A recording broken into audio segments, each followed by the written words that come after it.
All right, so I'm going to walk you through the proof, my proof for the fundamental theorem of calculus. This is something that we'd normally do in class, but in an effort to save some time, I thought it would be a good activity for you guys to take a look at on a Wednesday. Again, this is sort of my variation. There's obviously a lot of different ways that you could show the proof for this theorem. There's a lot of ways that you could just try to think about it, intuitively. But I think this for me makes the most sense. I'm gonna provide you with other videos as well today, just so that you can get a little bit of a different perspective. But this is the best way that I like to think about it. So again, remember what the fundamental theorem of calculus says. It tells us, right, if we integrate our function over the interval a to b, right, that if I find that antiderivative and plug in those values of b and a and subtract them, I will be able to evaluate the definite integral of f of x from a to b. So I'm going to walk you through, again, my version, and I'm actually going to start with the right-hand side of that equation. So I'm starting with the fact that capital F of b, right, minus capital F of a, and remember that capital indicates the antiderivative. But I'm looking at some function and over this interval of time. So what I'm going to do is I'm going to split up that interval into a bunch of subintervals. Because what I'm going to discover is that if I look at all of those individual subintervals, all of those intermediate values are going to cancel out. And I'm actually just going to be left with that first and last value. Because I think a lot of times students think about this and it's difficult for them to wrap their head around, why would it be f of b minus f of a? Why does that work? So I think in an effort to explain that, the best thing to do is actually to complicate the picture before I simplify it. I don't know if that kind of makes sense, but I think you'll see what I mean as I do that. So what I'm saying is, instead of just taking this entire region as a whole, I'm just going to take smaller subregions. And I'm going to think about expanding this into, this would be x sub 1, and this would be x sub 2, and so on and so forth, all the way up to x sub n. So first, I've also replaced b with x sub n and a with x sub x naught. So I'm going to do that first. I'm starting with f of b minus f of a, and I'm going to replace it with f of x sub n minus f of x naught. And then again, what I'm going to do with this piece is I'm actually going to make it more complicated in an effort to write it in a new way. So what I'm going to do is split it up into an infinite amount of regions. Because if I think about it, all right, and so I want you to think, what's going to be, in that first sliver, right? So that first sliver would be f of x sub 1 minus f of x naught. And then that second sliver would be x sub 2, right? So I'm going to add to this f of x sub 2 minus f of x sub 1. And then think about, what would that next sliver look like? F of x sub 3 minus f of x sub 2. And I would go all the way up, right? And that last one would be f of x sub n minus f of x sub n minus 1, right? Whatever that value is right before x sub n. And so if you think about what actually occurs then, notice, look at here, I have a negative f sub 0, right? But I'm not going to see f sub 0 any other time, so that's going to stay. But look at f of x sub 1. First, I have it here positive, and then I have it here because I'm subtracting it for that second rectangle or second sliver. So my f of x sub 1's cancel. And then notice same thing happens with my f of x sub 2's, right? all of those intermediate values except for that f of x sub naught, or f of x naught, or f of x sub 0, and this value, the very last one, f of x sub n, right? All of those intermediate values are going to cancel. Remember, if you think about the one that would come right before this, it would be f of x sub n minus 1, right? Minus whatever came right before that. So even that would cancel with something right before it, right? I know I don't have the 3 there, but the 3 would be next. It would be negative next. So it would cancel with that 3. So all that would be left, right? All that's left over would be this.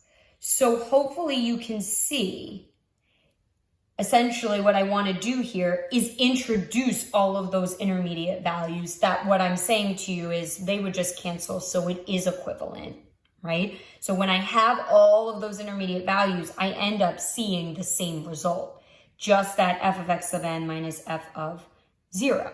So what that means is I can say this is actually the same, right, as all of those values summed up starting at 1, going to some value n,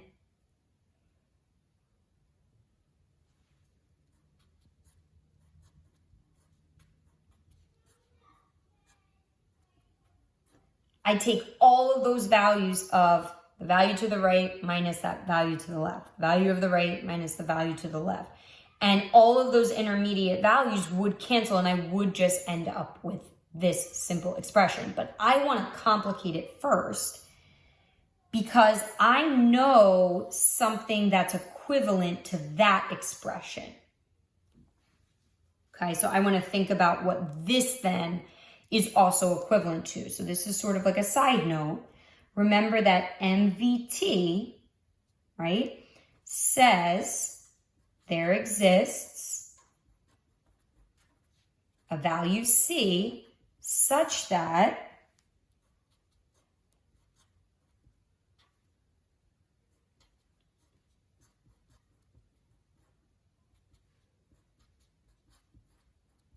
I have, those subscripts in there that are a little challenging, right? So try to look past those a little bit, right? Because it's really just a matter of notation. But what you notice and what you can hopefully remember, okay, with MVT, what does MVT tell us? It tells us that if you take this interval and you take the slope of the secant line, right, there has to be a point along the way where the slope of the tangent line is the same. So usually we write it where the x minus, the b minus a, right, would be underneath here so that it looked like slope of the tangent line. But all I've done is just move that over because if you notice, this is the exact same statement. So that's why I'm looking for something equivalent to this that I can replace it with. So this is what MVT tells me. Remember, it looks a little different every time we've done it, right? It usually looks like this. F of B minus F of A over B minus A, right? That there's some value in that interval, some value C between A and B, where the slope of the tangent line at that point C is the same as this slope of the secant line. So I've just written that, again, with my appropriate subscripts for the problem. And I've moved that B minus A, essentially that part, over to the other side because I want to solve for this. But I also want to notice, look at what's happening here, right? So we've applied MVT, but what we actually end up, because we have all these capital F's that we're dealing with in the problem, I actually have capital F prime. So think about what that means, right? It's the derivative of the antiderivative. Well, what's the derivative of the antiderivative? That's just the function. So this is really just f of c.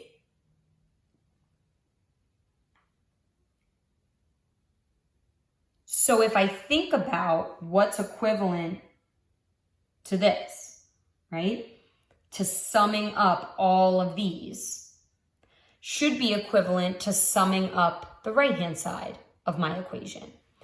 And this is really just a change in x. So I'm going to rewrite that as delta x. So again, what I wanted to do was come up with something that represented the sum of all of these little sub-interval, right, differences. And I remembered through MVT that that difference is equivalent to this. And so if I want to find the sum of that, I should be able to just find the sum of this.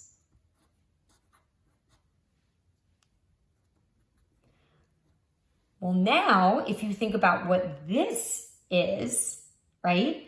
These are function values, and then these are change in x's. So aren't these representing areas of rectangles, right? Isn't this just my Riemann sum formula? Right? These are all of the heights of the rectangles. These are the widths of the rectangles. And I'm summing up all of the rectangles and taking an infinite amount of rectangles. Well, what do I get when I do that? When I do a Riemann sum with an infinite amount of rectangles, what am I doing? I'm taking the integral of my function from a to b. So, remember what we started with. We started all the way back with capital F of B minus capital F of A. We worked in, we tried to get that actually to be more complex. We took all of the individual slivers and said if we sum up all of those individual slivers, we actually just end up with that F of B minus F of A anyway. And MVT tells me, remember, the slope of the tangent line and the slope of the secant line at some point will be the same in that interval. So I was able to find something to replace this statement with. And when I did replace it with that, I noticed that it was in fact the formula for Riemann sum. And remember, when you do Riemann sum with an infinite amount of rectangles, that's your integral.